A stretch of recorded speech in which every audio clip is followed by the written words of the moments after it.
اچھا میں چاہتا ہوں کہ ڈاکٹر صاحب کی جانب بڑھوں پھر مفتی صاحب کی جانب آؤں گا. اچھا یہ فرمائیے گا ڈاکٹر صاحب کہ فی زمانہ جب لوگ خانقاہی نظام سے دور نظر آ رہے ہیں، صوفیہ سے، اہل اللہ سے ان کا کوئی ایسا رابطہ واسطہ نہیں نظر آتا جیسے کہ ماضی میں ہمارے ہم سنتے آئے ہیں اور دیکھتے آئے ہیں کہ یہ سب چیزیں ہوتی رہی ہیں، تو ایک خاندانوں میں افراد میں ایک ترتیب ہوتی تھی، شریعت کا ایک لحاظ ہوتا تھا، اس کے مطابق زندگی گزارا کرتے تھے.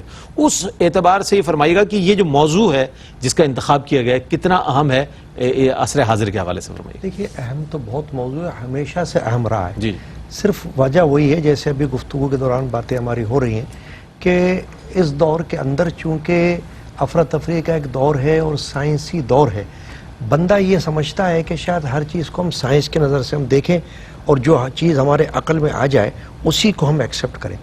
مگر قرآن مجید تو ہم کو وہ باتیں بتاتا ہے کہ جہاں تک ہماری عقل نہیں پہنچتی، بالکل لیکن ہمیں اس کو ایمان کی نظر سے دیکھ کر اور اس پر عمل کرنا ہوتا ہے. بالکل. تو تصوف میں بھی اسی طرح ہے کہ دیکھیں جس طرح سے معجزات ہیں اسی طرح سے کرامات بھی ہیں. بالکل. تو اگر ہمارا یقین اور ہمارا ایمان معجزے پر ہے تو ہمارا ایمان کرامت پر بھی ہے. اس لیے کہ جس طرح معجزہ قرآن سے ثابت ہے کرامت بھی قرآن سے ثابت ہے. تو جو اکابر صوفیاء کرام گزرے ہیں ان کے ہاں چونکہ کرامات بھی ہوا کرتی تھی. اب موجودہ دور میں جیسے کہ آپ پوچھ رہے ہیں، بعض لوگ جب یہ سنتے ہیں کہ فلاں بزرگ سے فلاں تو وہ کہتے ہیں کہ نہیں بھئی یہ کرامت کی بات ہم سے نہیں کر رہی، ایسا تو ایسا ہو ہی نہیں سکتا.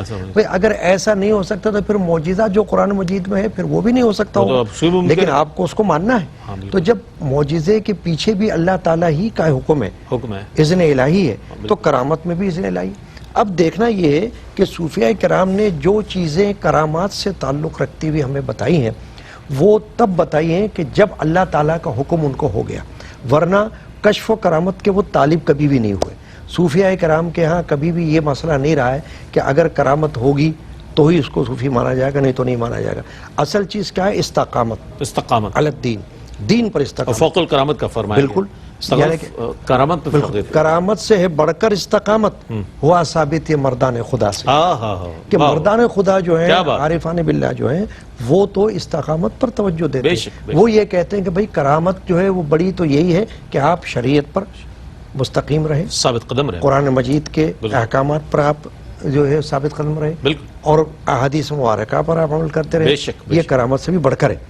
تو اب ہو رہا یہ ہے کہ ہم اس دور کے اندر جس دور میں ہم جی رہے ہیں کیوں سائنس کی وجہ سے، تعلیمات جو دنیا کی ہے اس کی وجہ سے لوگوں میں جو ہے یہ شعور جو ہے اس طرح سے ڈسٹرب ہو رہا ہے کہ وہ اس چیز کو سمجھنے پہ تیار نہیں ہوتے. لیکن اگر وہ باقاعدہ غور سے مطالعہ کریں اکابر صوفیاء کرام کا تو آپ کو معلوم ہوگا کہ جتنی باتیں قرآن مجید ہمیں بتائی ہیں، ابھی ہم گفتگو کر رہے تھے دیکھیے توکل والی بات، فقر والی بات، صبر والی بات، شکر والی بات، ان میں سے کوئی ایک بھی ایسی نہیں جس کو صوفیاء نے بیان نہ کیا ہو یا صوفیاء نے اپنے اوپر اس کو طاری نہ کیا ہو اور اپنے حال سے اس کو ثابت نہ کیا ہو. صحیح فرمایا. تو آپ تو اس چیزوں کو دیکھیں کہ ہم لوگوں کو یہ بتانا چاہ رہے ہیں کہ آپ یہ بتائیے کہ کبھی کسی اکابر صوفیاء میں سے آپ نے دیکھا ہے کہ قرآن مجید کے یہ جتنے بھی اعمال و اشغال ہیں یہ ان میں موجود نہ ہوں؟ ٹھیک ہے. تو اگر ہیں تو پھر آپ کو اس پر چلنا ہوگا.